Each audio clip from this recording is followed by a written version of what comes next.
ഏതേതു രാജാക്കന്മാർ സ്വപരാക്രമത്താൽ ഭൂമിയെ സ്വാധീനത്തിലാക്കി അനുഭവിച്ചിരുന്നുവോ, ആ രാജാക്കന്മാരെയെല്ലാം കാലസ്വരൂപനായ ഭഗവാൻ കഥ പറയുന്ന അവസരത്തിൽ കഥയ്ക്ക് വിഷയീഭൂതരാക്കിയിരിക്കുന്നു. അവരുടെ കഥ മാത്രമേ ഇപ്പോൾ ശേഷിച്ചിരിക്കുന്നുള്ളൂ. അവരാരും ഇപ്പോളില്ല. ഇന്നുള്ളവരും ഇതുപോലെ തന്നെ നശിക്കും. ഈ ലോകത്തിൽ നിന്നും പരലോകത്തിൽ നിന്നും ലഭിക്കാവുന്ന ഭോഗങ്ങൾ നശിക്കുന്നവയാണെന്ന് കണ്ട് അവയിൽ ആഗ്രഹമില്ലാതെ ഭഗവത് ഭക്തിയോടുകൂടി ഇരിക്കുന്നതാണ് ശ്രേയസ്കരം എന്ന് ഭൂമിദേവി പറയുന്ന വാക്കുകൾ കൊണ്ട് ശുഗമഹർഷി പരീക്ഷിത് രാജാവിനോട് പറയുന്നതാണ് ഭൂമിഗീത. ശ്രീമദ് ഭാഗവതത്തിലെ 12 സ്കന്ധത്തിൽ 3-ാം അധ്യായത്തിൽ 1 മുതൽ 15 വരെയുള്ള ശ്ലോകങ്ങളാണ് ഭൂമിഗീത. 1-ാമത്തെ ശ്ലോകം. ശ്രീ ശുഗ ഉവാച: ദൃഷ്ട്വാത്മനി ജയേ വ്യഗ്രാൻ നൃപാൻ ഹസതി ഭൂരിയം അഹോ മാ വിജിഗീഷന്തി മൃത്യോ ക്രീഡനകാ നൃപാഃ. ശ്രീ ശുഗമുനി അരുളിച്ചെയ്തു: ഈ ഭൂമിയെ സ്വന്തമാക്കുവാൻ വേണ്ടി അന്യോന്യം കലഹിച്ച് ജയിക്കാൻ ആഗ്രഹിക്കുന്ന രാജാക്കന്മാരെ നോക്കിയിട്ട് ഭൂമിദേവി ഇപ്രകാരം പറയുന്നു: അഹോ മഹാകഷ്ടം! അന്തകൻ്റെ കയ്യിൽ കളിപ്പാവകൾ എന്ന പോലെ ഇരിക്കുന്ന രാജാക്കന്മാർ എന്നെ സ്വാധീനമാക്കാൻ പരിശ്രമിച്ച് ബുദ്ധിമുട്ടുന്നു. 2-ാമത്തെ ശ്ലോകം.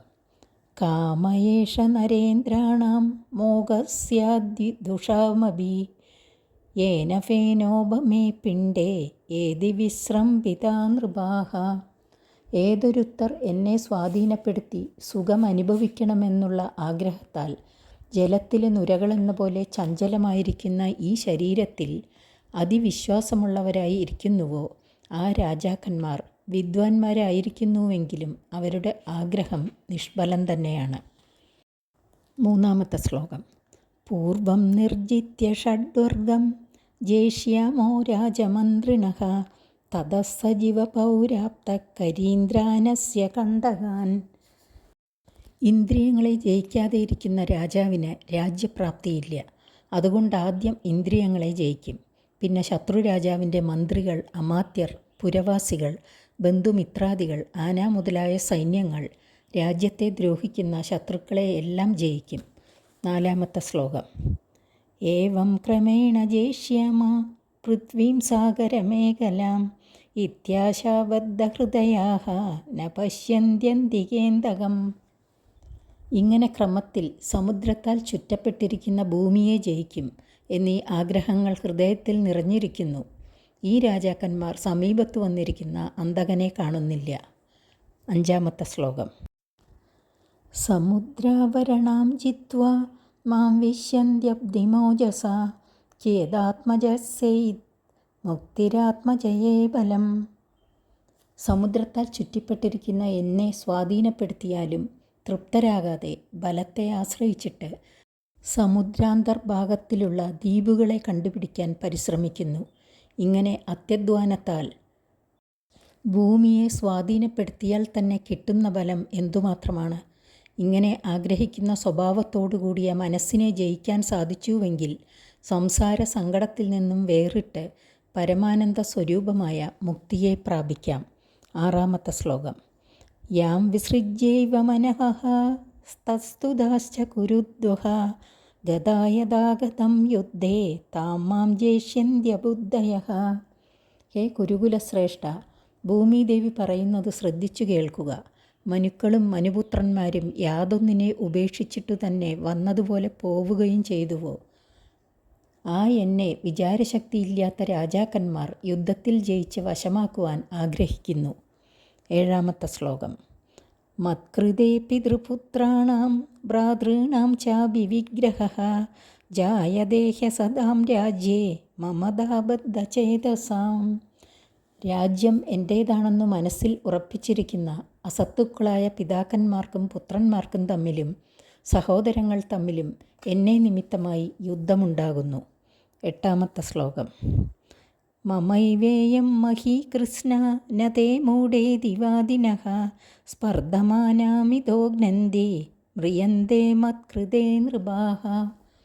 ഒരു രാജാവ് മറ്റൊരു രാജാവിനോട്, എടാ മൂഢ, ഈ സമസ്ത ഭൂമിയും എൻ്റേതാകുന്നു, നിൻ്റേതല്ല എന്ന് പറയുകയും എന്നെ സ്വാധീനപ്പെടുത്തുന്നതിൽ സ്പർദ്ധിക്കുകയും ചെയ്യുന്നു. രാജാക്കന്മാർ അന്യോന്യം യുദ്ധം ചെയ്ത് മരിക്കുന്നു. 9, 10, 11, 12, 13 ശ്ലോകങ്ങൾ ഒന്നിച്ചു വായിച്ച അർത്ഥം പറയാം. 9-ാമത്തെ ശ്ലോകം. പൃഥുപുരൂരവാഗാതിർഹി നഹുഷോ ഭരതോർജുനഃ മാന്ധാത സകരോ രാമഃ ഗട്വാംഗോ ദുന്ദുഹാരഘുഃ. 10-ാമത്തെ ശ്ലോകം.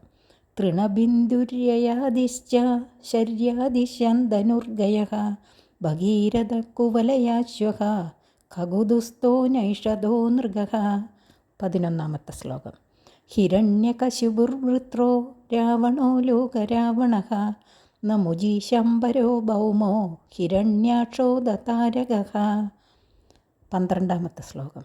അന്യേ ച ബഹവോ ദൈത്യാഃ രാജാനോ യേ മഹേശ്വരാഃ സർവേ സർവവിദഃ ശൂരാഃ സർവേ സർവജിതോജിതാഃ. 13-ാമത്തെ ശ്ലോകം. മമതാമയ്യ വർത്തന്ത കൃത്യോച്ചേർമർത്യധർമ്മിണഃ കഥാവശേഷാ കാലേന ഹ്യകൃതാർത്ഥ കൃതാ വിഭോ.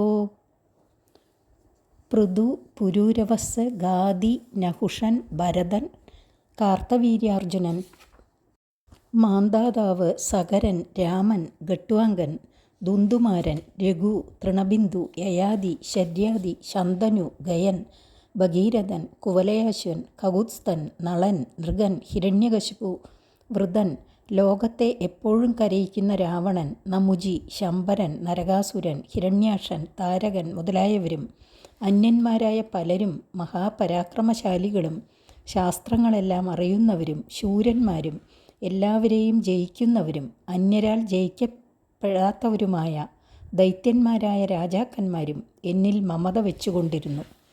മരിക്കുന്നതായ ധർമ്മത്തിൽ നിന്ന് വിട്ടിരിക്കുന്നവരല്ലാത്തതിനാൽ സർവത്തെയും സംഹരിക്കുന്ന കാലം അവരെയെല്ലാം കൃതന്മാരല്ലാത്തവരും കഥ മാത്രം അവശേഷിപ്പിച്ചവരുമാക്കി തീർത്തു. 14-ാമത്തെ ശ്ലോകം. കഥാ ഇമാസ്തേ കഥിതാ മഹീയസാം വിദായ ലോകേഷു യശഃപരേയുഷാം വിജ്ഞാനവൈരാഗ്യ വിവക്ഷയാ വിഭോ വചോ വിഭൂതിർനതു പാരമാർത്ഥ്യം. സാരഥ്നനായുള്ള രാജാവേ, ലോകത്തിൽ സത്കീർത്തി വ്യാപിച്ച ശേഷം പരലോകം പ്രാപിച്ച മഹാന്മാരായ ഈ രാജാക്കന്മാരുടെ ചരിതം അങ്ങയോട് ഞാൻ പറഞ്ഞതിൻ്റെ താൽപ്പര്യം വിഷയസുഖങ്ങൾ നിസ്സാരങ്ങളാണെന്നും അതിൽ വൈരാഗ്യം വരേണ്ടതാണെന്നും അങ്ങയെ ധരിപ്പിക്കാൻ വേണ്ടിയാണ്.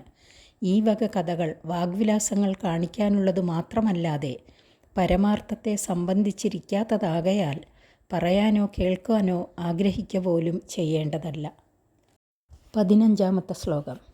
യസ്തൂത്തമശ്ലോകഗുണാനുവാദഃ സംഗീയതേ ഭീഷണമമംഗലഘ്നഃ തമേവ നിത്യം ശൃണുയാദഭീഷണം കൃഷ്ണേമലാം ഭക്തിമഭീപ്സമാനഃ.